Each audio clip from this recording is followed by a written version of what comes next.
Bom, então a gente hoje vai retomar essa apresentação desse livro, né, que eu passei para vocês há um tempo, A Democracia, do autor Martim César Feijó, e ele resolveu explicar o contexto da democracia grega, ou melhor, a democracia ateniense, como se fosse uma história, né, um acontecimento que, historicamente falando, foi real, de fato aconteceu, existem provas históricas, provas materiais disso, mas ele quis apresentar um pouco da história da Grécia, um pouco da história de Atenas, contexto da democracia e o contexto do julgamento de Sócrates, que são coisas inseparáveis. Não tem como falar do julgamento de Sócrates sem falar da democracia, né, da democracia ateniense.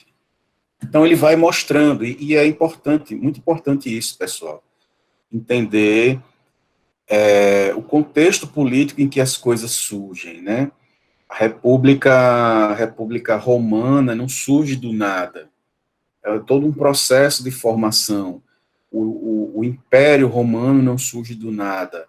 As monarquias modernas não surgem do nada. O que era antes da, das monarquias modernas, né? Então é importante a gente estudar a estrutura política para entender a política do determinado lugar.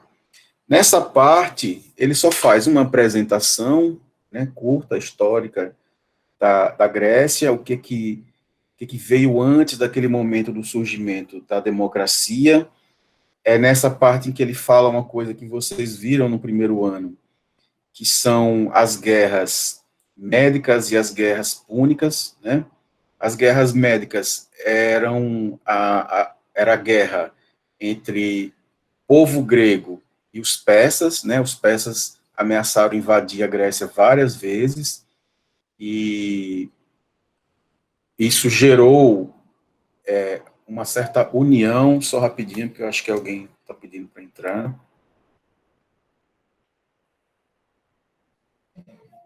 Mais gente. Continuando. Isso gerou uma união e até uma identidade maior entre os gregos para derrotar e impedir a invasão desse inimigo comum que eram os persas, né? Esse período, pessoal, lembre-se que é um período ainda anterior a Alexandre o Grande, né? Anterior a Filipe, que era o pai de Alexandre o Grande.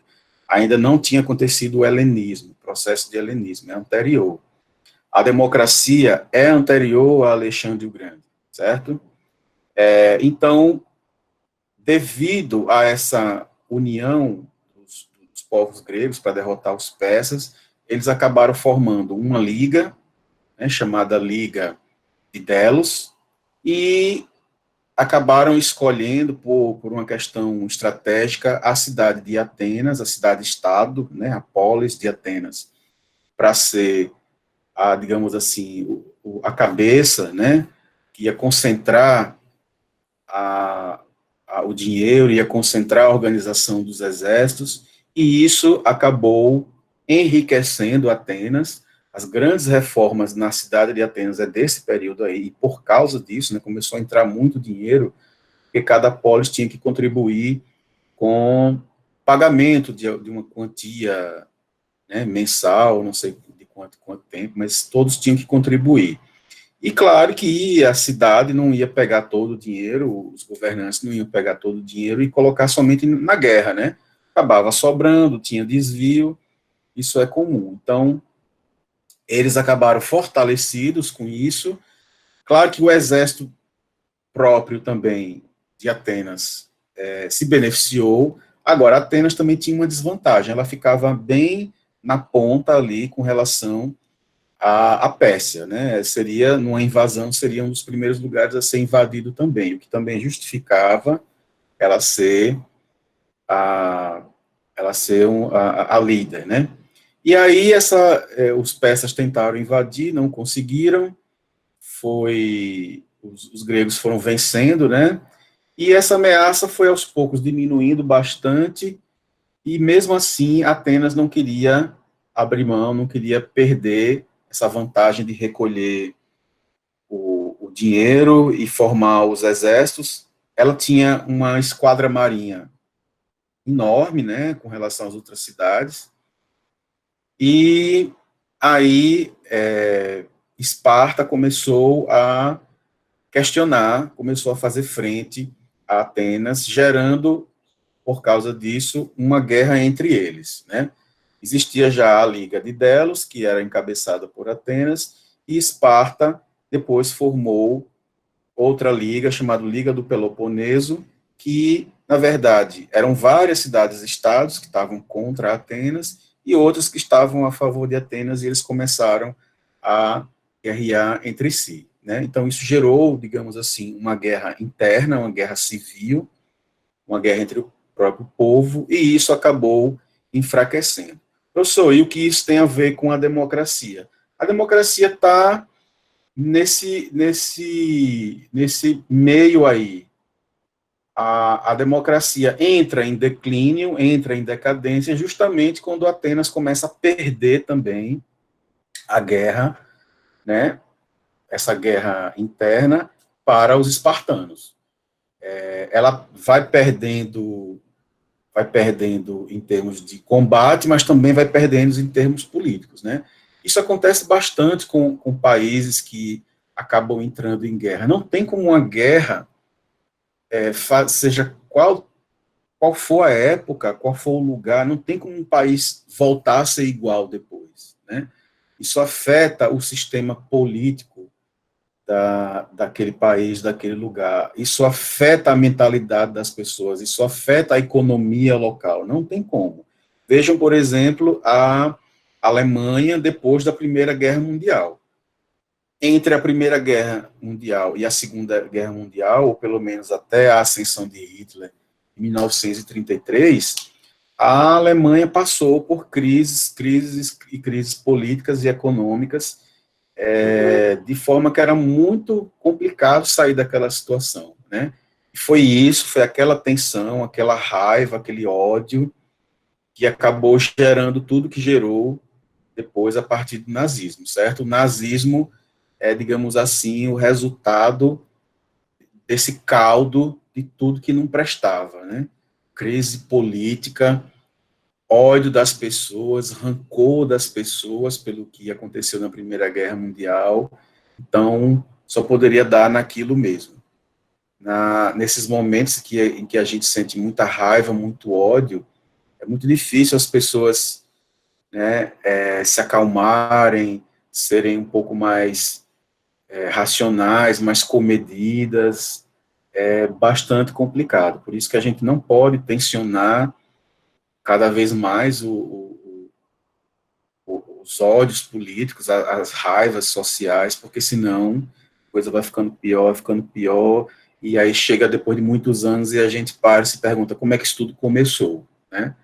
Isso tudo começou no momento que a gente deveria ter tido calma, que a gente deveria ter pedido mais razoabilidade das pessoas, mais compreensão. Pessoal, vamos baixar a bola, vamos tentar resolver os problemas aqui, e não ficar o tempo inteiro exortando as pessoas e acirrando mais as contradições e as raivas e os rancores, certo? Isso é muito ruim. Depois disso, nunca mais Atenas foi a mesma. Depois disso, foi exatamente a invasão macedônica, né? Para vocês terem ideia. E aí, não só Atenas, como toda a Grécia, perdeu a sua autonomia política enquanto polis, porque depois foi uma invasão atrás da outra. Foram os macedônicos, depois foram o Império Romano, e daí por diante o cristianismo, e depois invasões muçulmanas. Pronto. A Grécia hoje é um país, mas em termos culturais ela se perdeu bastante, se misturou, se mesclou aí com outras culturas, perdendo algumas características próprias. Beleza? Bom, então como eu disse, é uma explicação, né, sobre a Grécia e sobre a democracia, mas com um contexto aí de uma história. Tem alguns personagens, né, que é a menina, que é a Glauce, né, se eu não me engano, é a personagem principal, ou uma das principais. Tem o Teodoro, que é o irmão dela, se eu não me engano, e tem o pai, que é Ariston, né, ou Ariston, deve ser Ariston. Esse momento aí a gente pode destacar o próprio Paternon, né, que foi uma das construções construídas com dinheiro que Atenas estava arrecadando naquele momento da Liga de Delos. Ele faz uma descrição aí, né, da deusa Atena, e é bom lembrar que eles tinham, os deuses, né, eram como hoje a gente vê uma espécie de padroeira, né? Cada cidade tinha o seu padroeiro, e não só isso, as pessoas também tinham deuses preferidos que eles cultuavam em casa. Então, a deusa, digamos assim, padroeira de Atenas era a própria deusa Atenas, mas isso não significava que as pessoas dentro de casa não cultuassem outros deuses de forma mais particular ou de forma mais familiar. Essa Atenas aí era chamada de Atenas Políade. Professor, por que tinha outra? Tem outras denominações que eles dão. Existe outra também chamada Palas Atenas, né? Eu acho que é como se fosse uma qualidade da deusa, né? Então, essa daí era Atenas Políade, né? Era a descrição que se tem, é uma descrição histórica mesmo, que ela era toda feita de ouro e de marfim. É,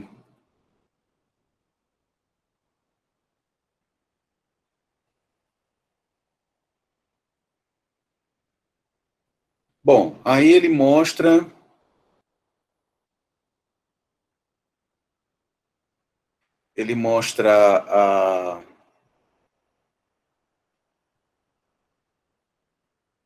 o encontro, né, da Glauce com algumas pessoas que faziam parte da Assembleia do Povo, e ela percebe que tem uma coisa aí estranha. É a primeira vez que aparece a palavra demos, né, e aí a gente tem que destacar o que, que significa demos, mas quando chegar na parte do pai dela, né, eu vou explicar melhor.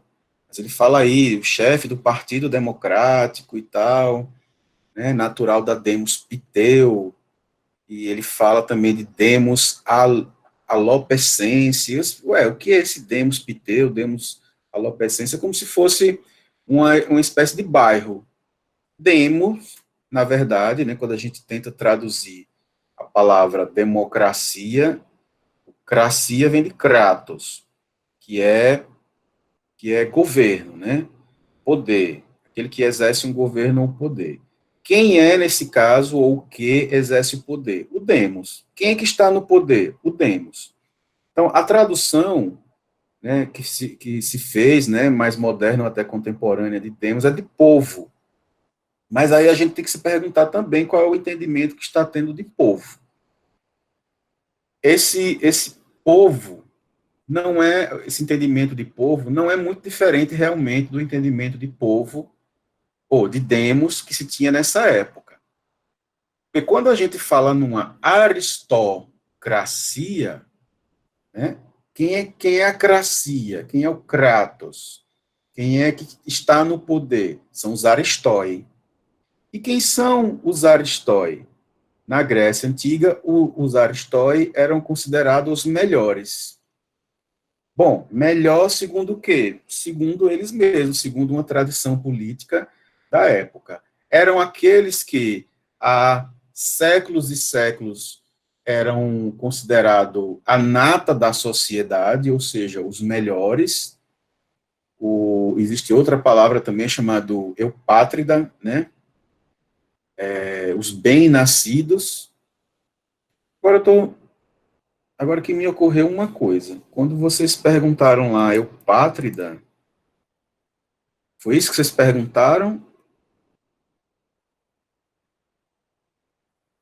Não, então eu confundi. Eu confundi. Eupátrida é bem-nascido. Na aula passada, eu falei de outra coisa, que é a pessoa que não tem nação. Porque eu, em grego, é bem. Apátrida desculpe. Hudson, toda a explicação que eu dei antes, eu estava falando do apátrida, ou seja, sem pátria, certo? Eupátrida é outra coisa, é isso que eu vou explicar agora, certo? O prefixo eu em grego significa bem ou bom. Por exemplo, uma palavra, eutanásia. Thanatos é morte em grego, né? O deus da morte. Então, seria uma boa morte. Então, eupátrida seria aquele bem-nascido. Professor, como assim bem-nascido? Vou botar aqui. Bem-nascido é uma compreensão, pessoal. Você vê como isso faz não sei quantos mil anos atrás, mas culturalmente a gente pensa da mesma forma, e não é à toa. Bem-nascido não é muito diferente do que até hoje a gente fala assim, fulano é uma pessoa de boa família, fulano é uma pessoa de família, cicrano é uma pessoa da sociedade. Ué, todo mundo é da sociedade, todo mundo está em alguma sociedade. Mas aí é uma questão de entendimento. A gente sabe que quando a gente fala isso, que fulano é da sociedade, é de família, a gente está retirando, né, outras palavras que deveriam vir antes ou depois. No fundo, a gente está dizendo que é de família rica, é de família influente. Então, os eupátridas em Atenas, né, quando dizia que alguém era eupátrida, era de família influente. É de famílias que, às vezes, passou séculos mandando na política, mandando quando ainda não era a democracia, eram outros regimes, como, por exemplo, a aristocracia, né? Um grupo de alguns que eram considerados melhores, aptos a governar. Então, pátrida é isso, viu? Desculpa a confusão que eu fiz. Na aula passada que eu falei bastante sobre essa questão. Veja lá o vídeo que tem a explicação novamente. Mas agora eu expliquei também antes, né? Bom, então, voltando, demos, a compreensão de demos é como se fossem bairros. Os demos eram bairros. Só que, assim, era qualquer bairro? Não. Foram bairros que foram surgindo quando, ainda no contexto lá de Solon, de, de Drácon, bairros que as pessoas foram ficando livres, né, e foram arrumando trabalhos manuais, foram virando artesãos, e aquilo foi desenvolvendo alguns bairros, né, no entorno do centro de Atenas, e aquilo foi virando uma população urbana grande. Então, a partir de um certo processo, essa população urbana foi, de alguma maneira, sendo incluída no processo político até o ponto de que eles poderiam votar e ser votados. Então, se a gente fosse traduzir ao pé da letra o que é democracia, seria governo dos bairros, né? Fica estranho, né? Estranho por demais. Então, acabou, como são pessoas pobres, como os demos eram, em sua maioria, pessoas pobres, né? Não eram escravos, mas eram pobres, a gente acaba chamando isso de povo.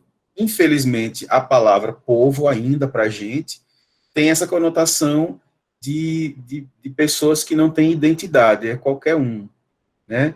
A gente chama, fulano é povo, é povinho, é povaréu, é como se a pessoa não tivesse muita importância na sociedade. E em Atenas, naquela época, não era muito diferente, certo? Então, é o governo desse povo, certo? É o governo dessas pessoas que sempre foram excluídas dos processos políticos e agora foram incluídas no processo político, certo? Pelo menos de alguma maneira. Passando aí, isso aí, vocês lembram, né? Ele está mostrando algumas características da mulher em Atenas. Eu acho que eu já falei sobre isso. Não, eu falei em outro vídeo, agora eu lembrei. Mas aí não tem nada demais que chame atenção. Aí sim, no cerâmico, né? Quando ele fala no cerâmico, você tem que entender que é um bairro. Um bairro como se fosse, imagine um Alecrim, né? A gente vai no Alecrim, a gente sabe que tem ruas que vendem mais uma coisa. Tem ruas que vendem mais móveis de casa. Tem ruas que vendem mais eletroeletrônico. Tem rua que vende mais comida. Então, tinha essas características. E o cerâmico, né, era uma região de Atenas em que o pessoal fabricava muita cerâmica para vender, né, para comercializar. E o pai desses personagens aí, que é o Ariston, ele era um artesão, né, cerâmico, fazia cerâmica. Eu acho interessante essa parte que ele faz uma fala, a Glauce começa a se interessar devido àquilo que ela ouviu no Paternon, começa a se interessar pelo que eles disseram e começa a questionar o pai, o irmão, o que é democracia, eles estavam falando de alguém, eu ouvi o nome, era Sócrates, e o pai fala uma coisa bastante interessante aí que eu vou ler.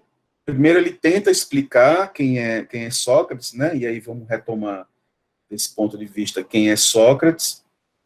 Ele fala um pouco da Assembleia do Povo, que é a Assembleia do Povo que a gente viu no encontro passado, e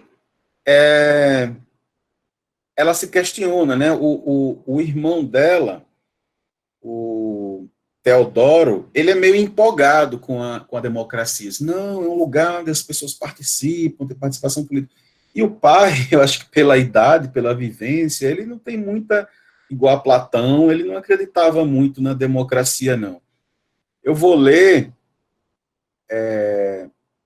o que ele diz, né, sobre a Assembleia do Povo, sobre a democracia. Ele fala assim, eu acho que o menino diz assim, quando fala bem da democracia, ele fala assim, engano seu, meu filho, eles ainda mandam.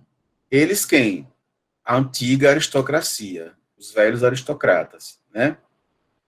Aí ele continua, são sempre maioria nas assembleias, só que agora fazem o povo acreditar que participa. Assim dói menos. É só aparecer um homem corajoso, duvidando, e você vai ver a liberdade que nós temos. Olha, eu quando reli isso aí, eu fiquei fascinado, né? É só alguém começar a questionar o poder, não a democracia. O Sócrates não estava questionando a democracia, ele nunca questionou. Mas esses que a gente chama de demagogos, eles sim estavam, através da própria democracia, tomando conta da política. Eles ascendem democraticamente, mas quando eles chegam no poder, se vocês acharem isso parecido com alguém, né, é mera coincidência, mas quando eles chegam no poder, eles querem transformar a política numa ditadura, né, em que só sirva a ordem deles. Então, quando alguém começa a questionar o poder deles, ele começa a dizer que essa pessoa que está questionando aqui é uma ameaça. Olha, está contra a democracia, está ameaçando a democracia. Não, ele não está ameaçando a democracia, está ameaçando você. Então, eles se colocam como a democracia, como a política, como a verdade, como um poço de virtude. Então, quando alguém questiona um pouco essa, essa falsa, né, essa máscara, eles começam a querer derrubar pessoas assim. E aí o pai diz assim: é só aparecer um homem corajoso duvidando. Quem é esse homem corajoso duvidando? Sócrates. Né? Ele está se referindo aí a Sócrates.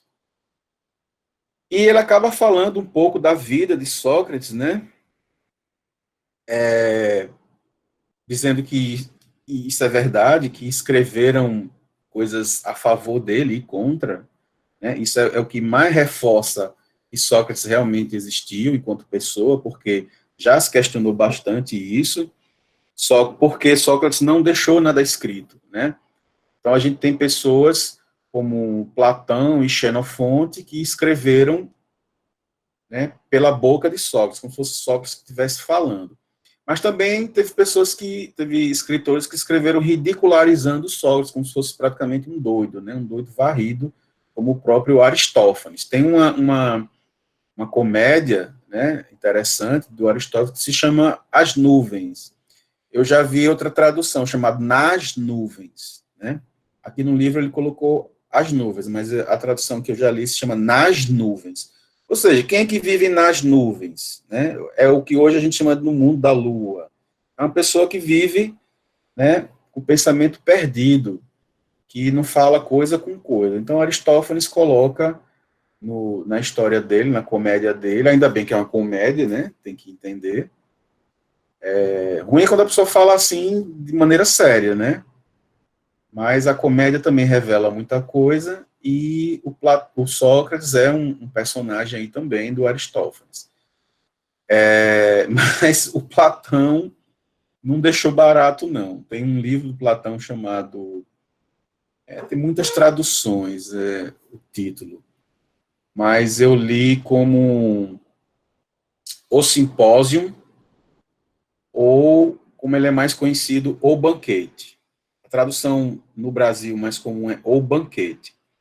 No Banquete, né, que Platão escreveu, mais uma vez Sócrates é um personagem, o personagem principal, mas Platão colocou Aristófanes lá também, ridicularizando ele, né, meio como se fosse um bobalhão também, que não fala muita coisa com sentido. O Platão se vingou do Sócrates. Bom, mas aí a gente vai falar mais de Sócrates também, né? Quem era Sócrates, né? Filho de um artesão e de uma parteira, mas que importância isso tem? Isso tem porque o Sócrates não, na maioria das oportunidades que ele tinha, ele fazia questão de dizer isso, que ele meio que misturou a arte dos dois, a arte de modelar do pai com a arte de fazer parir da mãe, e ele se dizia que tinha uma técnica, eu acho que nós falamos isso no encontro passado, né, que seria a maiêutica, de parir ideias, né. Tanto ele fazia parir ideias, como ele também tinha capacidade de modelar a sua razão, o seu pensamento, o discurso, né, o diálogo. Então, ele considerava que ele tinha misturado a profissão do pai e da mãe. Outra característica de Sócrates é que ele não cobrava não cobrava as pessoas, as pessoas, somente jovens, acompanhavam ele na rua e ele ia perguntando a um, perguntando a outro, por isso que as pessoas se irritavam com ele. E ele sabia que aquilo era um ensino, né, que ele passava para as pessoas, e ele não cobrava. E claro que quando a gente fala assim, ele não cobrava, por quê? Porque tinha alguém que cobrava, sim, os sofistas. Os sofistas se colocavam como professores mesmo, como pessoas que vendiam uma arte, né, a arte da persuasão, a arte do convencimento das pessoas. E Sócrates era contra isso, né? Como a gente falou no encontro passado, não se vende o que não tem. Quando Sócrates diz, eu só sei que nada sei, ele está querendo dizer também, de outra forma, que o conhecimento não pertence a ninguém. O conhecimento é uma coisa que a gente tira, né, do diálogo, da conversa, do descobrimento. Eu não posso dizer que tenho conhecimento, né? Não é uma coisa. É diferente de dizer assim, eu tenho essa garrafa aqui, eu possuo essa garrafa, então eu posso vender ou dar essa garrafa para alguém. Esse conhecimento não é uma coisa assim, né? Não tem dono. O conhecimento pertence a todo mundo. Então, os sofistas eram aqueles que diziam que tinham sim um saber e que eram capazes de transmitir aquilo vendendo o seu saber, né? Aí é uma querela que começou naquela época e que se estende até hoje, né? Bom, a Assembleia do Povo, a gente falou na semana, no último encontro, sobre como é que funcionava, né, como era a estrutura da Assembleia do Povo. Aí, só lembrando que o autor fez questão de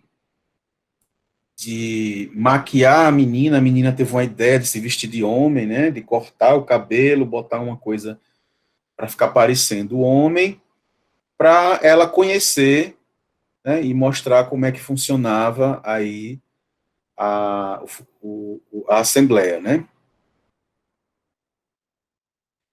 E aí aqui eles mostram aquilo que a gente falou também no encontro passado, o funcionamento da Assembleia, que uma pessoa ia lá, discursava, era a Assembleia que julgava as pessoas, né, de algum crime, e Sócrates entra nessa aí porque ele está sendo acusado de alguns crimes e ele vai lá fazer a própria defesa dele, né. Pessoal, quem quiser fazer pergunta, pode fazer, viu? Pode me interromper, não tem problema. Essa passagem aí, eu não sei se é. Não, peraí. Eu não sei se é o momento adequado, mas eu vou falar. Nessa passagem aí, interessante, que Sócrates vai fazer a defesa dele, né? E isso aí, com certeza, esse autor se baseou bastante nesse livro aqui, de Platão, chamado Apologia de Sócrates. Vocês podem encontrar também como A Defesa de Sócrates. Mostra exatamente esse momento aí que ele está sendo julgado e o que ele diz em defesa de si mesmo. Pessoal, é um livro belíssimo, é curtinho, vocês não deviam deixar de ler esse livro aqui, né? Porque ele, além de ser um exercício de lógica, né, como é que você pega os argumentos do seu inimigo, olha o que eu estou dizendo, é um exercício de lógica e não de mera persuasão. Quem compreende bastante e sabe usar a lógica, acaba por continuidade, né, como consequência, também dominando um pouco a persuasão. Só que eu tenho um cisma dessa palavra persuasão, porque sempre me soa em enganação. É alguém que está usando alguma técnica para enganar alguém, mas nem sempre. A gente também pode convencer as pessoas de coisas certas, a gente pode convencer as pessoas de coisas verdadeiras. E para isso a gente precisa de uma estrutura, né, uma estrutura coerente chamada lógica. Então, antes de tudo, isso aqui é uma aula de lógica, de persuasão, como você pega os argumentos do seu inimigo, e nesse caso um inimigo que está errado mesmo, e como você vai quebrando argumento por argumento, e ele faz, pessoal, aqui uma defesa da humanidade, né? A gente pode retirar isso aqui. Ele faz uma defesa bonita, não de si mesmo, ele está defendendo as pessoas, o ser humano, está defendendo a dignidade. Então, assim que puderem, não leiam esse livro aqui, não deixem de ler, certo? Tem na internet, eu tenho uma cópia, eu posso colocar para vocês depois, certo?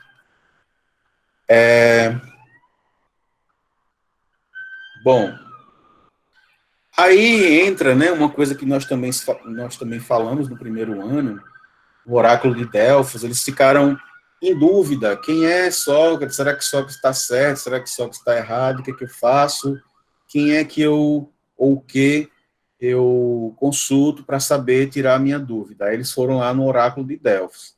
O oráculo de Delfos era um local, existiam outros oráculos na Grécia Antiga, mas o mais famoso, que ficou na literatura grega, é o oráculo de Delfos.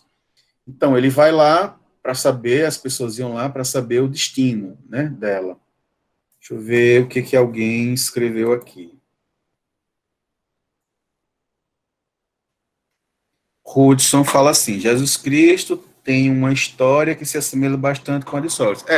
Essa, essa relação de Jesus com Sócrates é bastante conhecido também na literatura, fazem muito essa comparação.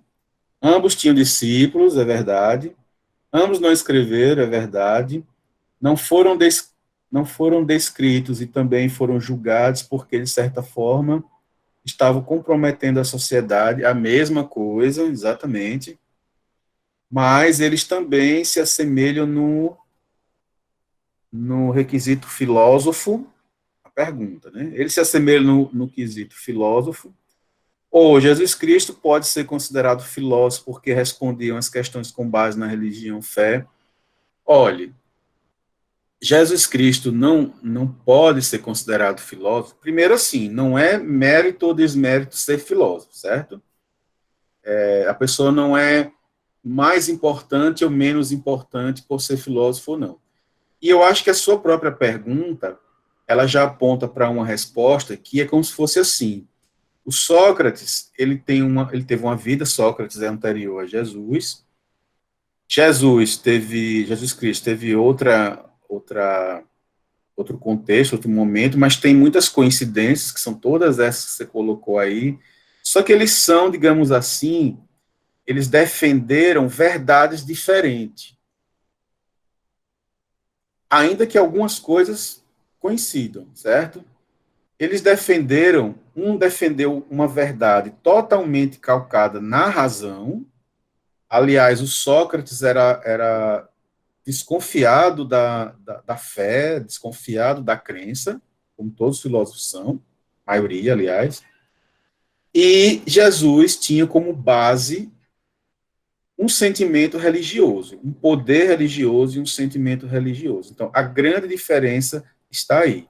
Nem Sócrates pode ser considerado, digamos assim, um líder religioso, ele não pode ser considerado um ícone, né, um religioso, muito menos um Messias, e nem Jesus pode ser considerado, sobre esse ponto de vista, também um pensador ou um filósofo. Um pensador até que sim, né, porque pensador não é só filósofo, mas ele não é considerado, não pode ser considerado um filósofo, porque ele não tratou de questões filosóficas, ele tratou de questões humanas, mas que não eram propriamente filosóficas, certo?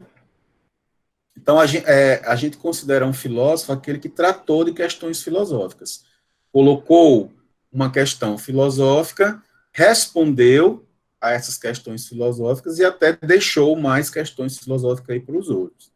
Santo Agostinho, você falou que ele era filósofo. É filósofo.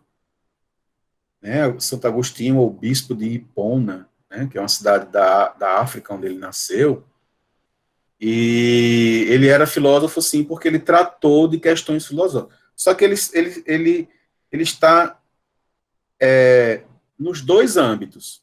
Ele tanto tratou de questões religiosas, quanto tratou de questões filosóficas. Ele tratou, inclusive, algumas questões filosóficas de maneira religiosa e tratou de questões religiosas de maneira filosófica. Por isso que há uma fusão, a partir de Santo Agostinho, da filosofia com a religião, em especial o cristianismo, certo? Mas que ele colocou questões propriamente filosóficas, sim. Gustavo, todo padre é filósofo? Não, nem de longe. Alguns padres são. Ele faz uma formação em teologia, mas também faz uma formação acadêmica em filosofia e também se torna filósofo, mas todo padre não. Você pode dizer assim, todo padre estuda um pouco de filosofia? Sim, é verdade. A própria igreja, ela, na formação dos padres, né, como é que se chama, o local que os padres vão estudar? No seminário, eles têm lá na grade curricular deles também filosofia, certo? Mas é uma filosofia voltada para a afirmação da fé, para a afirmação do cristianismo, certo? E não puramente da afirmação da dúvida, da afirmação da crítica, do questionamento, que eles são uma instituição, né? E uma instituição não quer ser questionada. Isso. Todos os padres fazem filosofia no seminário. Pessoal, só um minutinho, viu? Coisa rápida aqui.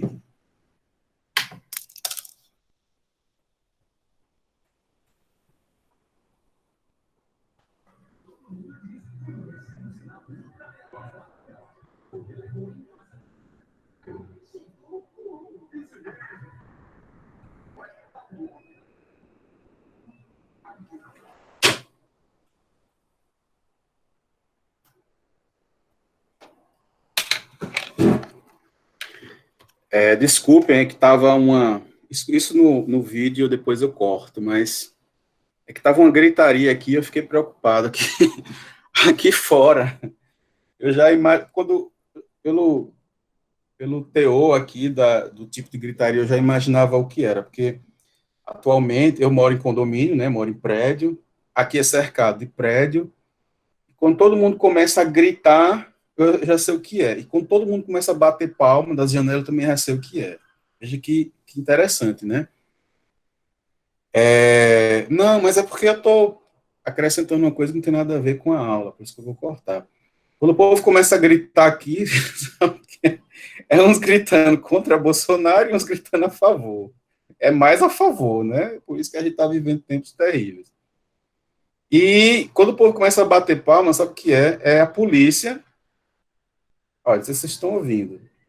É a polícia que prende bandido, já é o segundo, semana passada para cá.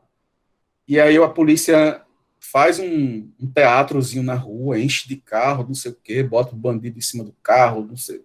Começam a filmar, aí o povo começa a bater palma. Bom, eu também estou do lado da polícia. Eu também não gosto de bandido, mas eu não fico batendo palma, não. O polícia está fazendo o trabalho dele. O meu trabalho é dar aula, o dele é prender bandido. Para que ficar batendo palma? Eu tenho medo desse povo que bate palma, né?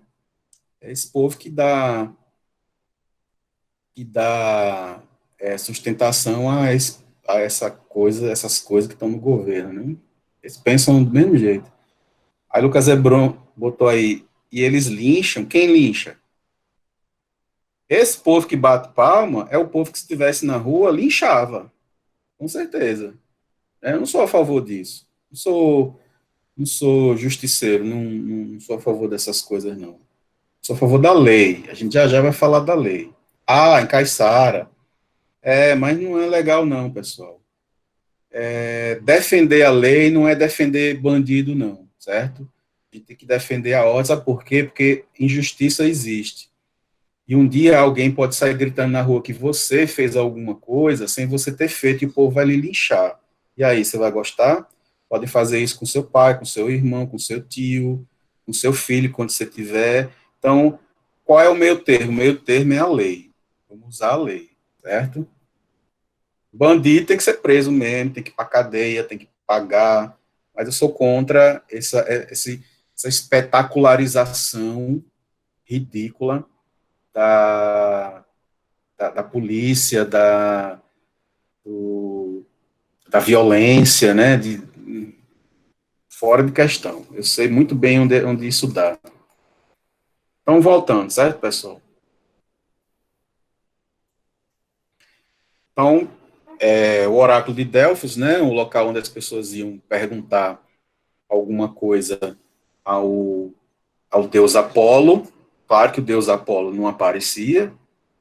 Existia uma mulher lá chamada Pítia, que ela encarnava, né, o deus Apolo. Ela tomava um líquido lá, que deveria ser alguma coisa que botava alguma droga, né, que ela entrava em transe. E aí o que ela dizia, o que ela falava, era a resposta que era o deus Apolo que estava respondendo, né? O deus Apolo, além de ser o deus do sol, ele era também o deus da premonição, era o deus que previa o futuro, né? Então, por isso que ele era o deus que respondia. E eles foram lá para saber de Sócrates, né? Quem era Sócrates, se Sócrates ia ser condenado ou não. E o, o, o oráculo nunca dava uma resposta sim ou não, não é. Sempre dá uma resposta enigmática, né? Tem muitas histórias sobre as respostas do oráculo de Delfos. Bom, na Ágora, onde eles encontram Sócrates pela primeira vez, né? Não lembro. Não, eles encontram o próprio Sócrates, isso mesmo. E encontra pessoalmente, vê como é que ele age, né, vê como é que ele ensina as pessoas, como é que ele responde. E agora eu estou em dúvida se aqui é Sócrates ou é Platão. Eu acho que é Platão. É, Sócrates. E depois é que ele encontra Platão. Sócrates dá algumas, algumas respostas aí, que na verdade ele faz mais pergunta que resposta, né? A técnica de Sócrates é fazer você pensar por você mesmo e não ficar dando resposta a você, senão a gente não incita a pessoa a pensar sozinha. E depois é que ele encontra Platão, né, que era um dos seguidores de Sócrates, e eles começam a questionar Platão sobre o que ele acha. Platão fala que aquilo é, aquilo é uma perseguição, fala dos motivos, e aí o Platão convida os dois para a casa dele. E aí tem uma curiosidade, vocês olham assim, peraí, professor, Platão tinha uma casa bonita, tinha escravo exatamente. Platão era um eupátrida. Platão era da aristocracia, pelo menos no sentido econômico. Ele vem de família rica, vem de uma tradição de família que tinha posse, que tinha dinheiro, ele tinha dinheiro, senão ele não seria filósofo. Professor, como assim? Pessoal, existia um conceito na Grécia Antiga chamado de ócio, né? O ócio é o quê? Tempo livre. Tempo livre para quê? Para você. Quando você trabalha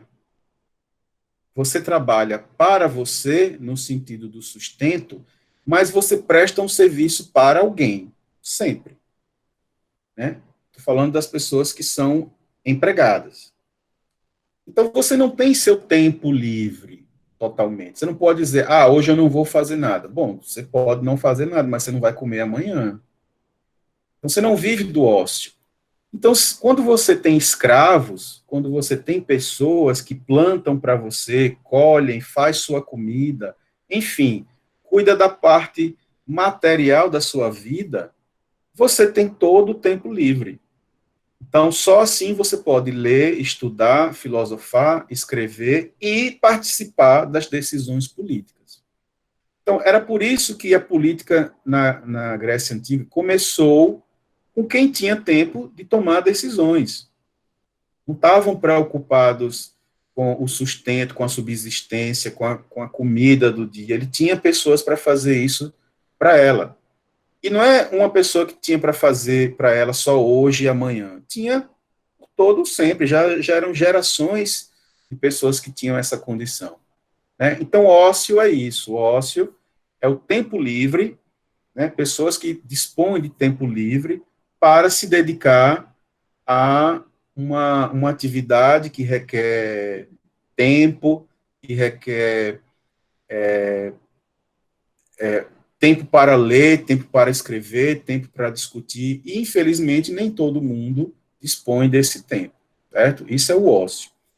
O que a gente vai ver que começa a aparecer séculos depois, né, principalmente da Idade Moderna em diante, é um pensamento contrário ao ócio, aquilo que nega o ócio, ou seja, o nec ócio. Ócio em grego é otium, né, ou em latim, octium, e nec é a negação. Nec otium, ou seja, a negação do ócio, é o que gerou a palavra negócio. Um homem de negócio é um homem sempre ocupado. Então, até a Idade Média, mais ou menos, aquele que se dispunha do ócio era uma pessoa bem vista na sociedade, e depois vai se mudando essa mentalidade, e a pessoa que não tem tempo, a pessoa que está sempre ocupada, ou seja, o homem de negócio é o que passa a ser bem visto pela sociedade. É por isso que a palavra ócio depois foi sendo confundida com a palavra vagabundagem, preguiça, vadiagem. Então, cuidado quando alguém chama pessoas ociosas de pessoas preguiçosas, isso é um preconceito, digamos assim, linguístico, é um preconceito conceitual. ócio não é isso, certo? Hoje em dia, a gente poderia dizer que o seu ócio é o seu tempo livre, é o tempo que você usa só para você. Você já dormiu 8 horas, já trabalhou ou estudou 8 horas, e agora você tem mais 8 horas para você fazer o que você quiser. Você pode ficar deitado, você pode ler um livro. Digamos que o ócio hoje é o tempo que você tem para você, certo? É um tempo que você não precisa produzir mais nada no sentido econômico, é o tempo que você não está dormindo, que teoricamente a gente precisa de algumas horas de descanso, é esse restante do tempo. Ah, eu posso usar esse restante do tempo para fazer uma coisa proveitosa para mim? Pode. Mas se ela não tem a ver mais com a produção, né, produção de dinheiro, produção de alguma coisa que vai gerar renda ou dinheiro, esse tempo é o ócio, certo? Então, Platão era um homem de ócio. Platão só pôde escrever sobre filosofia, estudar, pensar, porque ele tinha ócio, ele tinha esse tempo, ele era da aristocracia, certo? E essa, inclusive, é uma das críticas que é uma coisa que a gente tem que ponderar quando Platão critica os sofistas, é que os sofistas não eram aristocratas, eles não vieram de famílias eupátridas. Então, os sofistas, eles tinham que se sustentar. E onde é que eles iam tirar dinheiro? Eles iam vender o que eles podiam vender, né? A arte deles, a arte de ensinar as pessoas o convencimento, a persuasão, né? Então, a gente tem que ter essa compreensão também. Os sofistas não eram aristocratas, não eram eupátridas, né? Eram pessoas de origem humilde, de origem simples. Beleza? Até aí? Quem quer perguntar alguma coisa? E aí o autor faz questão de mostrar, né, o luxo da casa, assim, né? Platão lá no divã, sendo, eu acho que, se eu não me engano, tem um momento que uma escrava vai servir eles, e ele bastante incomodado com a presença da Gláucia, porque depois, quando ele descobre que ela é menina, ele fica meio ressabiado. Depois, mais na frente no livro, ele vai pedir desculpa a ela, né, a maneira como ele tratou. Naquela época ele não ia pedir desculpa coisa nenhuma, porque o que a gente chama hoje de machismo era uma condição normal daquela época, tratar a mulher de forma totalmente diferente e inferior ao homem, né? Vocês vejam que aí você não vê mulher nenhuma na casa dele, porque elas ficavam num canto da casa, né, nos gimniceus. Era um local específico dentro da casa para a mulher ficar. E aí veja, né, a fartura da mesa, que só um eupátrida poderia ter. Aqui, o que eu falei, esse rapazinho servindo aí é um escravo, né? Então, o aristocrata, o eupátrida, ele tinha pessoas que trabalhavam para ele. E aí, finalmente, o julgamento de Sócrates. Como a gente sabe, ele foi condenado, né? Na verdade, quando eu ia falar desse livro, era nesse momento aí, ele faz a defesa dele. Ele foi condenado, ainda deram, depois de condenado, ainda deram alternativas para ele fugir, e ele não quis, né, porque ele sabia que fugir nesse momento é negar tudo que ele tinha dito, é negar a sua verdade, e a Glauce fica triste, né, em ver uma pessoa em que ela conheceu, acabou conhecendo a história dele, através dele mesmo, através do Platão, e como a democracia estava sendo bastante injusta com esse homem, né? E aí é o final, né? Fica uma coisa meio triste, né? Ela vai falar do tudo que aconteceu com Sócrates, da condenação de Sócrates, e eles fazem questão de mostrar isso aí, esse momento no teatro grego, lá no local em que se realizavam as peças no teatro grego, certo?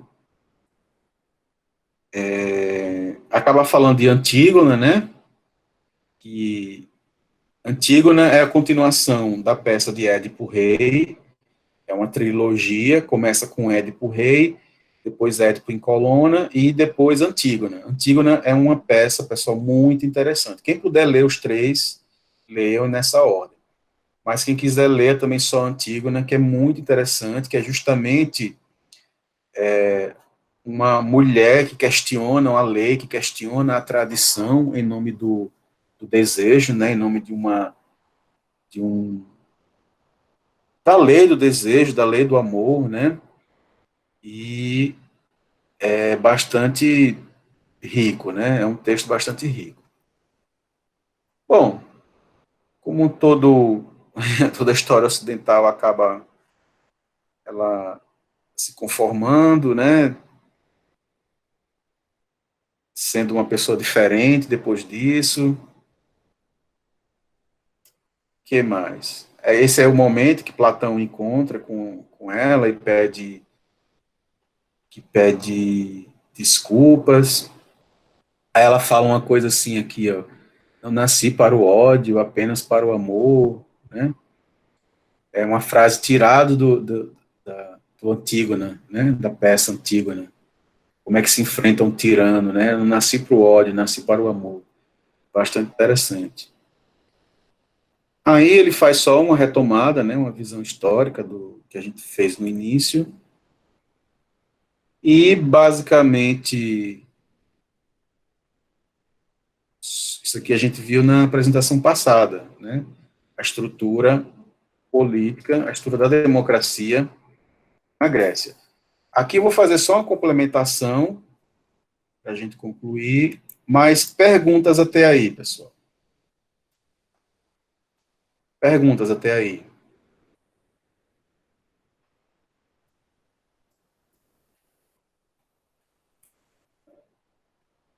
Opa,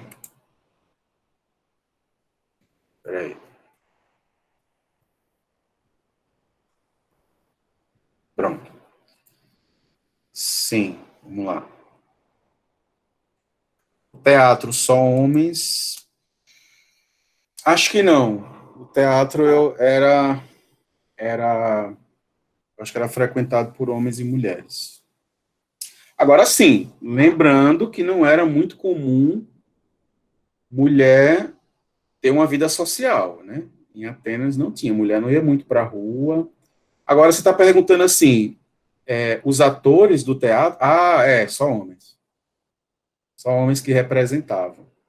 Eles colocavam, quando um ator, ou quando tinha personagem mulher, era um homem com uma máscara de mulher, né, e tentando fazer uma voz de mulher.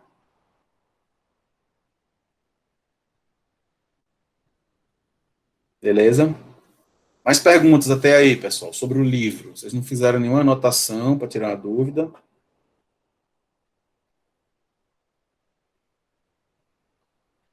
Nenhuma? Então, eu vou continuar lá, só para a gente encerrar, beleza? Pessoal, eu queria dar uma explicação para a gente falar de democracia, uma explicação que é o seguinte: Platão criticava a democracia, certo? Ele dizia que era a pior forma de governo. A- a- Atinem-se para essa palavra forma.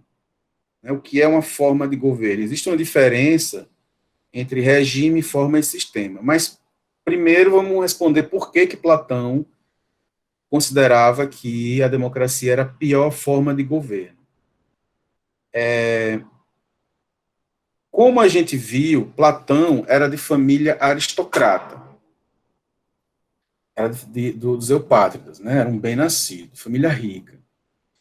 Mas, ao mesmo tempo, Platão era um intelectual, não era qualquer intelectual. Platão, era um intelectual dos intelectuais naquele momento ali, que escreveu vários livros de filosofia, que alguém falou aí em Santo Agostinho. Santo Agostinho não teria sido Santo Agostinho sem Platão, ele teve influência da filosofia de Platão, claro que séculos depois, né?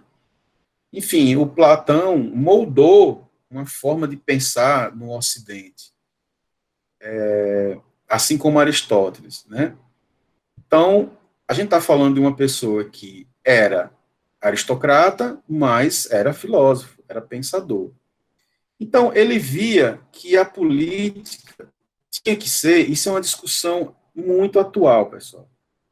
Na cabeça dele, a política, ou seja, o governo da cidade, o governo do lugar onde você mora, tinha que ser baseado no mérito. Acho que até aí vocês concordam. Tem que existir um mérito para ser governante. Ou seja, o melhor governante para Platão não é aquele que a maioria acha que é. E o governo em que a maioria acha que é, ou seja, o governo em que a maioria escolhe quem vai ser o governante, se chama democracia.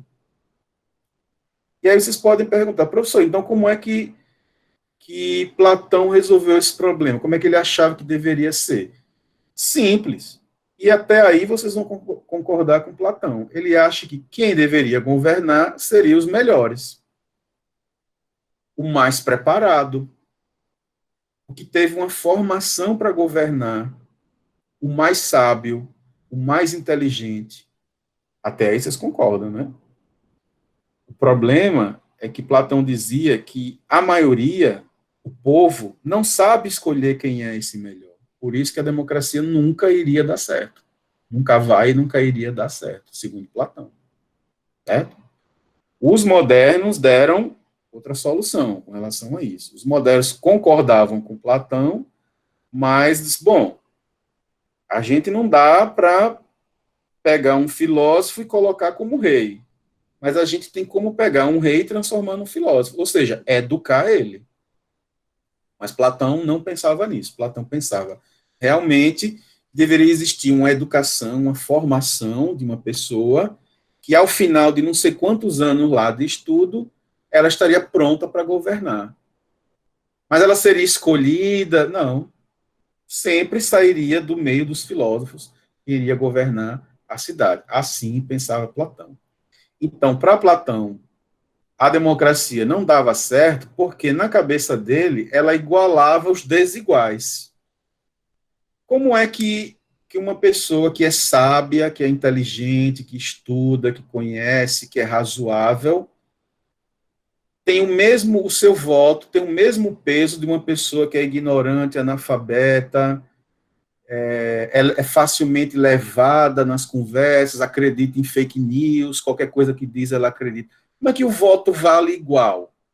É isso que essa conta que na cabeça de Platão nunca iria bater. Ele disse, não tem como uma política dar certo, sendo que existem pessoas diferentes e essas pessoas diferentes têm os mesmos direitos. Então, Platão é antidemocrático nesse sentido, certo? E a outra coisa que acabou corroborando com a ideia de Platão é o seguinte: veja o que a democracia fez com o homem mais inteligente da época dele, o homem mais sábio da época dele. Quem? Sócrates. Quem matou Sócrates? A democracia. A democracia, pelo menos, permitiu que Sócrates fosse morto, fosse julgado e condenado à morte. Então, ele não se conformou, ele disse, não, um regime político que manda para a morte uma pessoa como Sócrates não deve ser um regime político bom, né? Então ele ficou bastante desiludido com a democracia. Mas vamos ver aí essa diferenciação, né? Forma de governo, forma de Estado, sistema de governo e regime político. Forma de governo é isso, ou é república ou é uma monarquia, certo? O que que tinha na, em Atenas antes da democracia? Vários, várias formas, inclusive já houve rei, né, em Atenas, já houve um governo formado por grupos, que era a aristocracia, e depois foi, digamos assim, se modificando, evoluindo até chegar a uma democracia. Foi se organizando até chegar a uma democracia. Mas, basicamente, tem essas formas de governo aí. Ou é uma república, ou é uma monarquia. Ou um manda, ou um grupo manda, ou um, a maioria, ou praticamente todos, de forma organizada, manda, e é a República. Ou a gente entende que tudo que está ao nosso dispor pertence a uma pessoa ou uma família, que é a monarquia, ou a gente entende que tudo que está ao nosso dispor é público, ou seja, pertence a todo mundo. E pertencer a todo mundo não significa pertencer a cada um. É diferente. Eu me lembro que em sala de aula eu dei o exemplo, né? Acho que do banco da praça, não foi isso? Eu falei que o banco da praça, igual a praça, é uma coisa pública, é um lugar público, mas nem por isso eu posso lá pegar o banco e levar para minha casa. Eu tenho o direito de sentar naquele banco igual a todo mundo tem, por isso que é público. E não porque é meu. Aí deixaria de ser público, passaria a ser privado. Mas na monarquia, não. Tudo pertence ao rei e à família do rei, à dinastia do rei. Por isso que na monarquia existem concessões. Ele concede um território a uma pessoa. Aquelas coisas que a gente conhece como conde, visconde, marquês, o que mais? Isso são nomes que se dá a regiões que foram concedidas a umas pessoas ou a uma família. Então, o rei concedeu, só que ele pode tomar. O rei pode pegar uma coisa e dar a uma pessoa. Eu vou pegar aqui minha coroa feita de ouro e vou dar de presente para alguém. Ele pode? Pode. Eu vou pegar aqui um pedaço de uma terra, uma ilha, e vou dar a uma pessoa. Pode? Pode, porque é dele. Faz parte da compreensão dessa forma de governo, mas numa república, de jeito nenhum. Olha, teve um presidente dos Estados Unidos, que eu não me lembro quem foi, que veio para o Brasil, e na época o presidente era Figueiredo, né? Foi o último presidente da ditadura. E Figueiredo gostava de cavalo, muito, né? E esse presidente também gostava de cavalo, e Figueiredo pegou e presenteou o presidente dos Estados Unidos com um cavalo. Isso, na época, foi um problema, mas que bobagem, ele deu, mas não é dele o cavalo. O cavalo, apesar de que era uma ditadura, né, mas uma ditadura nunca, nem antes nem depois, ela se assume enquanto ditadura, né, era uma república, o nome oficial era República do Brasil, né, República Brasileira. Não, você não pode dar um bem público a uma pessoa, mesmo que seja um presidente. Foi uma confusão danada. Pessoal, eu estou falando uma coisa dos anos 70, viu? Eu também não era nascido, não, nesse momento, mas eu lembro dessa. Eu li depois em livro, em texto, eu lembro dessa confusão que teve por causa do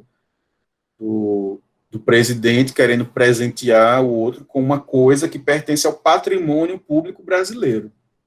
Então, o presidente do Brasil, ou o presidente de qualquer república, não pode pegar um bem público e dar. O rei pode. Faz parte. Mas ele só pode ceder, ou dar, ou entregar, ou vender dentro do que a lei permite. Vocês podem estar se perguntando assim, professor, peraí, mas o presidente Fernando Henrique vendeu muitas coisas do patrimônio brasileiro. Foi, mas porque a lei permite. Ele não vendeu porque ele quis. Ele não acordou e disse, eu vou vender as telecomunicações do Brasil. Não, ele mandou para o Congresso aprovou. A Constituição brasileira, né, de 1988, já tinha cláusula lá que permitia, aí sim. Não foi pela vontade dele, entende? A república é aquilo em que a vontade do político não importa muito, o que importa é o cumprimento da lei. Ele governa segundo a lei, não governa segundo sua vontade própria. Terezinha, mas o cavalo era de uma pessoa ou do Brasil? Do Brasil. O cavalo, como ele era militar, né, o João Batista Figueiredo, né, o último presidente da ditadura, ele estava tratando de um cavalo que pertencia ao exército brasileiro, à cavalaria brasileira, do exército brasileiro. Ele não pode dar. Se fosse um cavalo dele, da família dele, que ele comprou com o dinheiro dele, aí tudo bem. Só que ele deu aquele cavalo. Ele estava lá, né, apresentando ao presidente, olha, não sei o quê, aí o presidente dos Estados Unidos disse assim, olha que cavalo lindo, é seu. Você gostou? É seu. Não tem gente que é assim, né? Não pensa nas coisas, não pensa nas consequências. Aí disse, não, pode levar, eu vou dar a você, vou mandar em um navio aí e você leva. Aí foi uma confusão, né? Já era final de ditadura mesmo, a imprensa já podia noticiar essas coisas, foi uma confusão e acabou voltando atrás e quase que gera um processo, né? Um processo judicial por causa disso. Não iam derrubar ele por causa disso, claro que não, né? Ainda era ditadura, mas isso gerou muito burburinho, né? Mas são exemplos interessantes que a gente vê que eles não podem, que o presidente não pode sair entregando as coisas pela vontade dele, pelo menos as coisas públicas, ele não pode, né? Coisa privada, ele pode vender, ele pode dar, ele pode doar, ele pode fazer o que ele quiser. Pode queimar. Bom, forma de Estado, unitário ou composto. Como assim, professor? Forma de Estado unitária é quando ele não é subdividido em estados, por exemplo, em federações. Quando ele é composto, é como, por exemplo, o Brasil, que ele é composto por várias federações, vários estados da federação. Aí ele se junta e forma um estado. O melhor exemplo é os Estados Unidos. Os Estados Unidos começou como se fossem vários paísezinhos independentes, né? Se eu não me engano, eram as 13 colônias, foram se formando lá, e depois eles se juntaram e formaram um país chamado Estados Unidos da América. Né? Cada um, é por isso que até hoje muitos Estados Unidos têm leis muito próprias, que é diferente da Constituição do país. Tem coisas que a Constituição dos Estados Unidos não prevê na lei, e os estados é quem prevê. Aqui é o inverso. Aqui existe uma lei maior, que é a Constituição, e os estados têm suas leis orgânicas, mas não pode ir de conflito com o que tem na Constituição. Dê um exemplo aí, professor. Por exemplo, a Constituição do Brasil não permite a tortura. Não permite, e é um crime, né? Condena. Não permite e condena. Tem coisas que não é permitido, mas também não é condenado. Não existe previsão. Mas a tortura, sim. Aí vamos dizer que o Estado do Rio de Janeiro, da noite para o dia, o governador coloca uma lei lá, passa na Câmara, dizendo que a partir daquela data,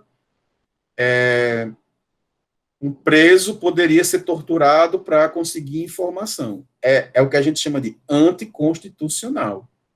É uma lei aprovada? Mas ela passa a ser questionada a partir de um processo porque ela é anticonstitucional, ela não está de acordo com a norma maior, que é a Constituição. E isso só é possível na forma de Estado composto, né? Tem países que são tão pequenos que não tem nem como dividir ele de forma política, porque ele é muito pequeno. Ele tem regiões, tem algumas características regionais, mas politicamente ele é uma coisa só. Em países muito grandes é que tem essa divisão aí, chamada de composta.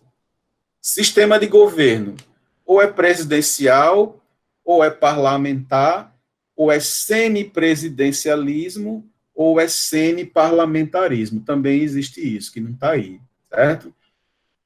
Outra coisa, quando a gente pensa em presidencial e parlamentar no sistema de governo, a gente automaticamente associa uma república. Não é verdade, somente.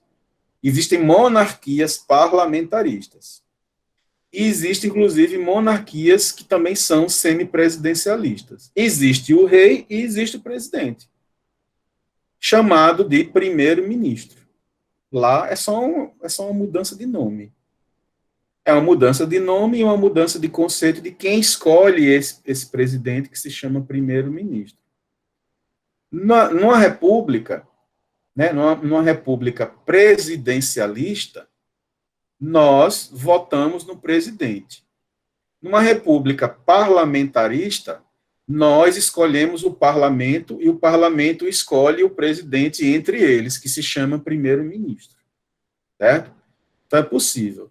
A gente vê aí no mundo, né, uma pluralidade aí de formas de governo, sistema de governo, regime, e tem uma misturada, não tem uma coisa muito pura não, certo? A Inglaterra é um exemplo de que é uma monarquia parlamentarista. A rainha ninguém derruba, a família real ninguém derruba pela lei. Tá lá, só derruba com um golpe, certo?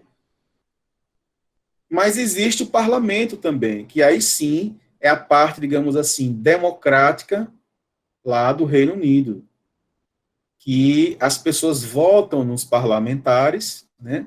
Existe a Câmara dos Lords, e eles, entre eles, escolhem o primeiro-ministro, que é esse que quem vai, digamos assim, governar.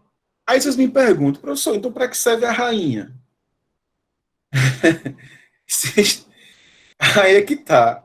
Existe uma diferença entre reinar e governar.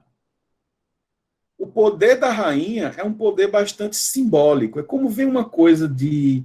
A gente só consegue entender essas coisas estudando a história. Né? Como foi que se chegou ao parlamentarismo? Já existia monarquia. E vamos dizer que foi uma conquista, né, grande o parlamentarismo. E como isso está funcionando, eles não fazem questão de derrubar a monarquia. Para que derrubar se está funcionando? Então, a rainha tem um papel mais simbólico, claro que ela também autoriza uma lei ou outra, inclusive é a rainha quem autoriza o primeiro-ministro, existe uma tradição que depois que o primeiro-ministro é escolhido, ele vai lá e a rainha diz aceito, a questão é que ela nunca disse não aceito até hoje, né? Então vira uma coisa meio que formal, puramente uma coisa puramente formal, uma coisa puramente simbólica, mas também é uma forma dela afirmar assim, olha, eu também tenho poder. Ela representa o país dela lá fora, mas quem toma as decisões mesmo, quem, vamos dizer assim, quem é o chefe do executivo é o primeiro-ministro. E tem muitos países no mundo que têm um sistema parecido, certo? Existe o rei, mas também existe o primeiro-ministro. Eu acho que a melhor forma da gente entender isso é entendendo que cada um tem papéis diferentes. É como se fosse uma empresa e que existe o gerente disso e existe o gerente daquilo. Olha, eu sou o gerente de finanças, eu só mexo com dinheiro. E eu sou o gerente de venda, eu vejo e organizo as pessoas como é que estão trabalhando. E um não se mete no trabalho do outro, ou se mete é de forma a acrescentar. Então, quando a política está funcionando, pessoal, a gente não quer nem saber a forma de governo, o sistema de governo, o que importa é que está funcionando. Então, lá é assim e até agora está funcionando, certo? Tem países que é pura monarquia, que vem há séculos e séculos, mas está funcionando. Ah, que forma de governo ultrapassada, que negócio ultrapassado. Bom, eu acho bem pior uma democracia que é moderna, que é atual, mas não está funcionando. Professor, então você é a favor de votar monarquia? Não, a questão não é essa. A questão é a gente ter que melhorar a nossa democracia. Mas ser democracia, enquanto regime, não é uma coisa que garante que o país é realmente democrático. Às vezes é uma democracia de fachada. E é triste a gente ver um momento como esse, em que pessoas deliberadamente vão para a rua para pedir o assassinato da democracia. A gente pensa, tem alguma coisa errada. Ou tem alguma coisa errada com essas pessoas, ou tem alguma coisa errada com a democracia. Eu acho que tem uma coisa errada com os dois. A gente precisa melhorar a nossa democracia e a gente precisa fazer alguma coisa com relação a essas pessoas. Quando eu digo fazer alguma coisa, eu não estou falando no sentido nada no sentido violento.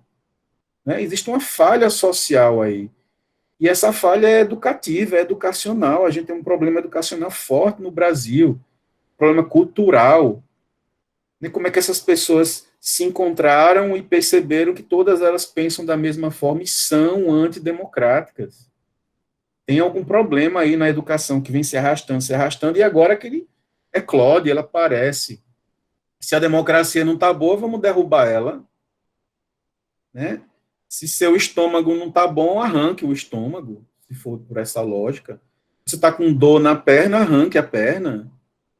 Você arranca ou melhora? Você cura o seu estômago ou você arranca o estômago? Né? Então, não sei que educação foi essa, que cultura foi essa que essas pessoas foram geridas para pensar dessa forma, né? Mas, como eu estava dizendo, tem países que são monarquias e são altamente evoluídos e são altamente democráticos, no sentido da sociedade. A sociedade é regida, apesar de que tem um rei, mas o rei não desobedece às leis. O rei não é um ditador. Ele é rei, mas ele não é ditador, ele não é tirano. Ele respeita a vontade popular. Ele não se mete na imprensa. O professor está falando de lugares como qual, por exemplo? Como a Noruega, como a Finlândia, como a Suécia, como a Espanha, como a própria Inglaterra. Tudo tem rei lá. Mas são muito mais democráticos que a gente. Ninguém é maluco lá de ir para a rua pedir que o seu rei vire um ditador da noite para o dia só porque as coisas não estão funcionando bem. Isso não se passa na cabeça dele. Olha, eles têm rei lá e eles estão rindo da gente aqui. Eles estão rindo da nossa democracia aqui. Rindo entre aspas, eu estou exagerando, mas eles estão aterrorizados, não acreditam nisso que está acontecendo. Então, pessoal, a gente tem que melhorar a nossa democracia. A gente não tem que questionar o regime, a gente tem que fortalecer o regime, a gente tem que melhorar ele. E aí só melhora com educação, com diálogo, com paz e tranquilidade para isso. E não na marra, não na violência, certo? Não acredito nessas coisas. E, finalmente, né, o regime político, que é o regime ou democrático ou totalitário. Ou a gente resolve de maneira em que nós discutimos as questões e votamos e escolhemos, ou um grupo que resolve as coisas para a gente. Isso é o regime. Existe um pensador chamado Montesquieu, que ele dizia que existe também formas puras e impuras de governo. E qual a diferença de uma forma pura de uma forma impura? O regime que sai do próprio povo, né, o povo de alguma maneira concorda com ele, ele é uma forma pura, pode ser até uma monarquia, mas as pessoas concordam que seja uma democracia. E quando formas de governo que são impostas a esse povo através de golpes, através de tomada do poder, que sempre é com armas, sempre é com a violência, ele chama de formas impuras. Eu estou falando de Montesquieu, certo? E falando de Montesquieu, ele diz também que, independentemente se é república, se é monarquia, se é presidencialista ou se é parlamentarista, o que importa é o cumprimento da lei. Ele diz assim, o que está acima, o que vai fazer com que a política realmente funcione é o cumprimento da lei. A lei pode funcionar numa monarquia e não funcionar numa república. A lei pode funcionar no parlamentarismo e não funcionar no presidencialismo, mas o que está acima de tudo sempre é o cumprimento da lei. Você pode escolher a forma, o sistema ou o regime como você quiser, mas sem lei não há política possível. O que a gente sempre vai ver são guerras, é conflito, são formas impuras de governo, certo? Quem fala isso? Montesquieu.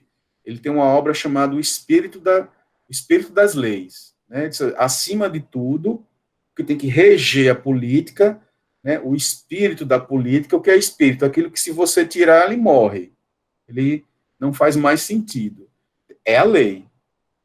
É a lei, mesmo um rei, ele não pode reinar segundo sua própria vontade ou somente sua própria vontade. Ela tem que estar em consonância com a lei, certo?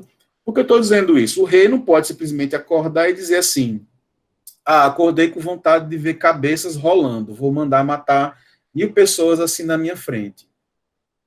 Bom, tem que ter uma coisa acima dessa pessoa, não tem não? Apesar dela ser um rei, tem que ter alguma coisa que controle ela, que dê limites a ela, que dê limite ao poder dela. Que coisa é essa? A lei. E aí a gente pode discutir bastante coisas a respeito disso. É, pessoal? Perguntas?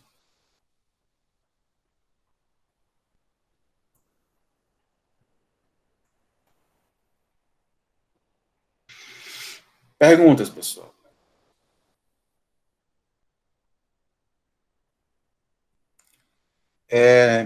No caso, se for um golpe de Estado vindo do povo, não existe golpe de Estado vindo do povo, para começo. É do tipo puro, e quando vem do governo, como foi feito no tempo de Goulart, é impuro. Golpe é golpe. Não existe golpe puro, golpe impuro, não existe golpe vindo do povo. O povo, ele tem que ser, o poder do povo, como diz Rousseau, ele tem que ser soberano. Ser soberano é estar acima. A vontade do povo tem que estar acima. Aí você pode dizer assim, mas se o povo, a partir de agora, quer que seja uma ditadura? Aí é uma questão. O povo que eu estou dizendo é a maioria, né? Pelo menos é a maioria. Aí a gente tem que se perguntar se as leis que nós temos agora permitem isso. A lei permite consultar as pessoas, quem vai ser o presidente, quem vai ser o governador, mas a lei permite que a gente derrube a própria lei. A democracia tem uma cláusula lá, tem uma lei dizendo assim, olha, se o povo quiser, ela me derruba. Ela derruba a própria democracia. Tem isso lá? É meio ilógico, né? Então não existe golpe vindo do povo. Sempre é um grupo. Quando você vê golpe, é grupo. É um grupo que quer tomar o poder em nome do povo. Não tem isso. Sempre vai ser impuro, certo? No caso, professor, se a gente, quando a gente olha, por exemplo, para a Revolução Russa, onde foi a maioria das pessoas que, acho que, pelo que eu estudei, foi a maioria das pessoas que queriam que o governo fosse. Sim, os czares. Sim, que o governo não fosse mais aquele, no caso, os bolcheviques, eles derrubaram. Esse golpe foi, eu lembro que foi violento e etc e tal, porque, e lembro também que os mencheviques também tiveram um período de, de de governo. No caso, mesmo um golpe como esse, onde a maioria queria isso, continua sendo um golpe, no caso, né? Não... Continua sendo um golpe, mas existe um nome específico para esse golpe. O nome se chama revolução. O que é revolução no sentido histórico, no sentido político? É quando você muda completamente, é quando você derruba tudo que está lá e coloca outro no lugar. Aí, se é a maioria que quer, se é o povo que concordou, isso é outra questão. Não é justamente essa o problema em que tem autores que chamam de golpe militar e tem outros que dizem que foi revolução militar. Eu acho que é uma questão conceitual. Primeiro foi um golpe porque foi à margem da lei. A Constituição não permitia da forma que foi. A Constituição, inclusive, tem cláusula realmente que, em caso de, digamos assim, de convulsão social que ameace a paz social, realmente as Forças Armadas, autorizado pelo Congresso, pode ter lá usar a força por um período, mas não rompe. O Brasil não deixaria de ser presidencialista, nada. Não deixaria de ter eleição, nada. Depois volta. Mas quando continua, deixa de ser o uso da lei. Aí sim é uma ditadura. Não tem outro nome. Então, eu acho que a questão não é só. A questão é visível, óbvio que foi uma ditadura, os presidentes não eram eleitos, e tem uma questão conceitual. Revolução é quando você muda tudo. Então, o grupo na Rússia, né, que depois virou União Soviética, eles derrubaram tudo. Derrubaram o czar, derrubaram a família do czar, derrubaram as leis da Rússia, derrubaram a Constituição e criaram outra, totalmente diferente. Aí sim é uma revolução. Mas é um golpe? É um golpe. Então, professor, meio que nunca vai ter uma forma pura de poder, porque nos conceitos de Rousseau. De Rousseau ou de Montesquieu, quer dizer? No conceito que o senhor estava falando de forma pura ou impura de política, no caso. Montesquieu. Pois é, eu sim, estava... vai sim. Quando representa, como representa a vontade popular, mesmo que seja um rei ou seja um presidente, ela é pura. Ela não foi imposta de cima para baixo, ela não foi imposta por uma minoria, por um pequeno grupo que geralmente tem armas. Ela foi uma coisa que surgiu ali no seio histórico da própria população, da própria sociedade. Mesmo que tenham tido discordâncias, conflitos, mas dá uma apaziguada. Ela se torna pura. É tanto que o comunismo na União Soviética, ele sabia que ele tinha tanta culpa no cartório, né, porque tinha dado um golpe, uma revolução, que a coisa que ele tinha mais medo é que alguém desse outro golpe por cima deles. O problema de quem faz uma coisa errada é que sempre tem medo de ser enganado do jeito que ele enganou. Então, eles usaram bastante da violência, matando pessoas, calando pessoas, para que ninguém desse um golpe igual o que eles deram. Até eles reconheciam que aquilo não era uma coisa pura, né? O medo do revolucionário é que outro dê outro golpe em cima dele. Beleza? Mais perguntas, pessoal?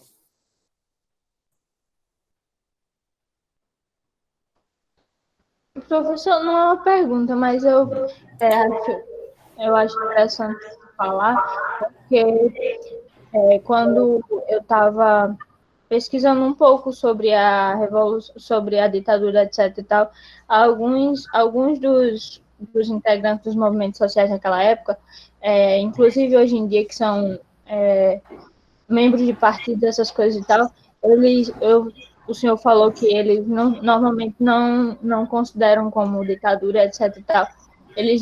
Alguns disseram assim, que eles queriam derrubar a ditadura, mas queriam levantar uma ditadura do comunismo, do socialismo, etc. e tal.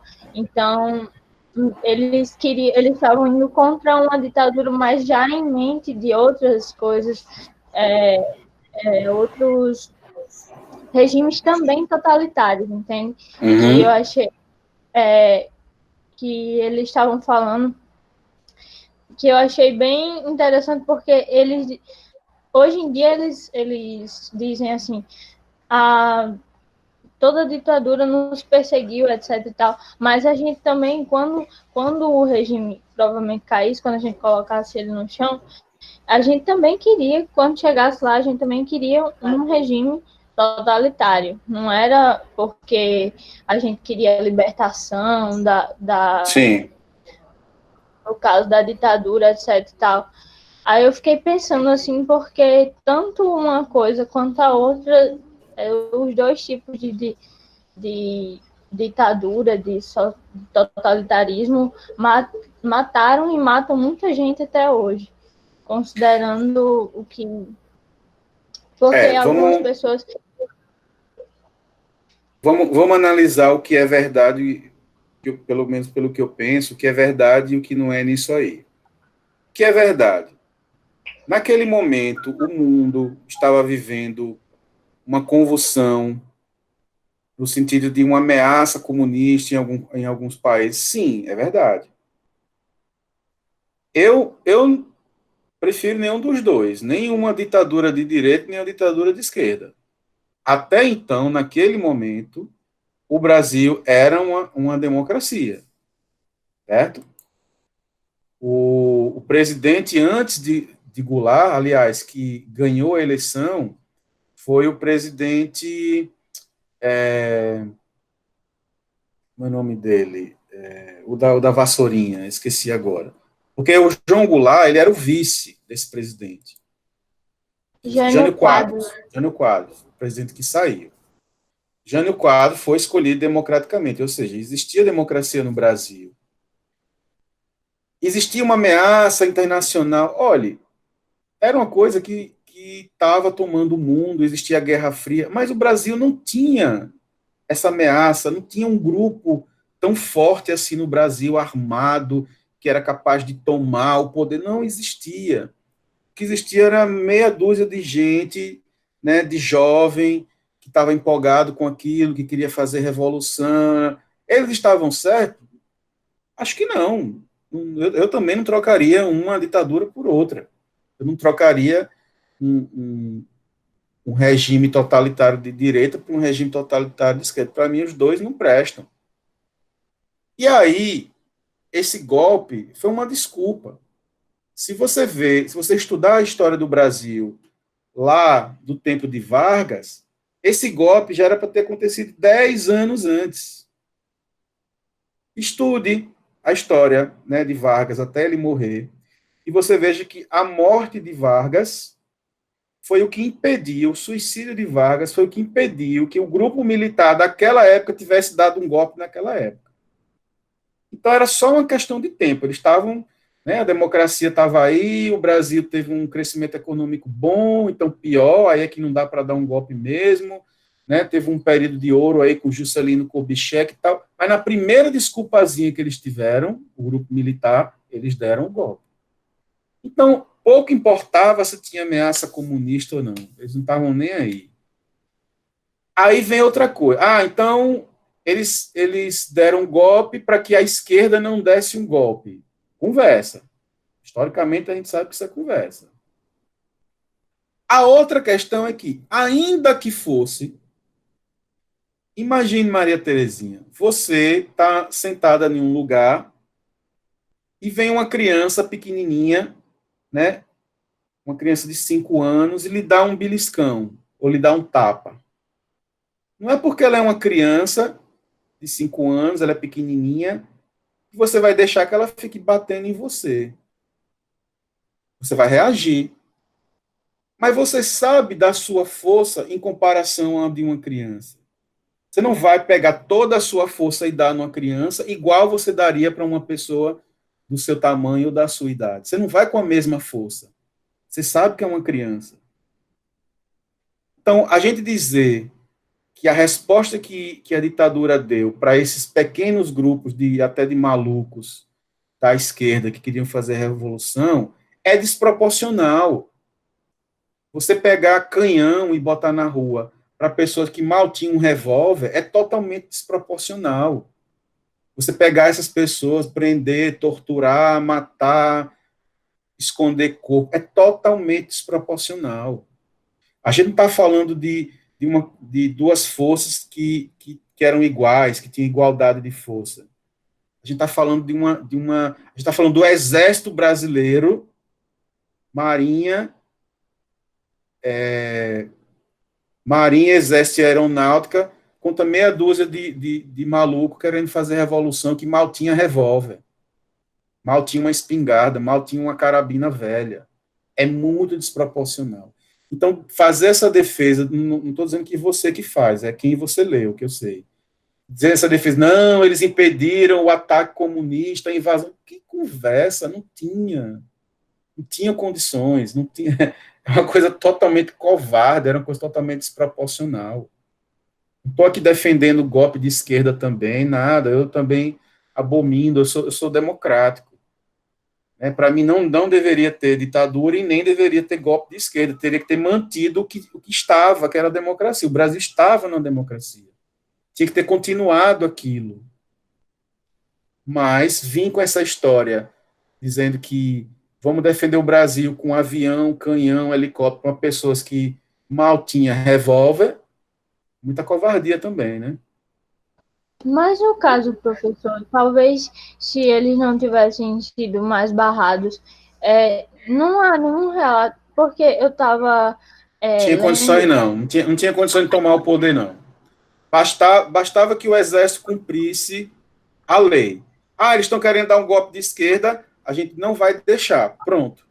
Prende, né, eles não estão contra a lei, prende, tal. Mas dar um golpe com essa desculpa, não. No caso, professor, eu pensei, eu não sei se há, mas eu queria fazer essa pergunta para o senhor. Se o senhor sabe se aqui tinha, no Brasil, tinha coisas como a ditadura de Cuba, Não. o Fidel Castro, que eles treinaram Ah, militares, essas tinha. coisas para. E o senhor acha que seria.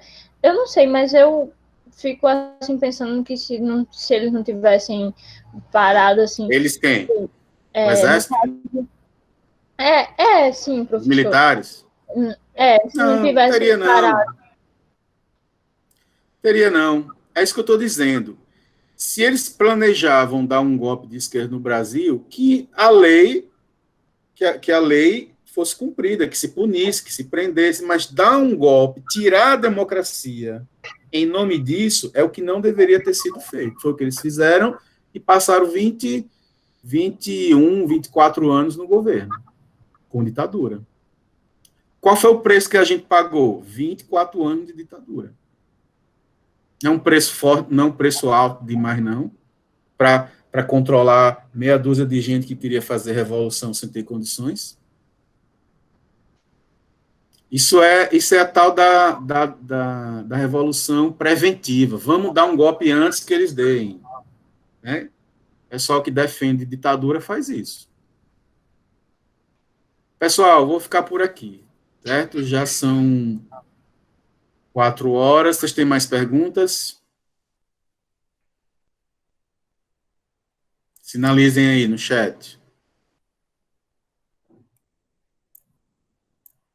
Mais perguntas?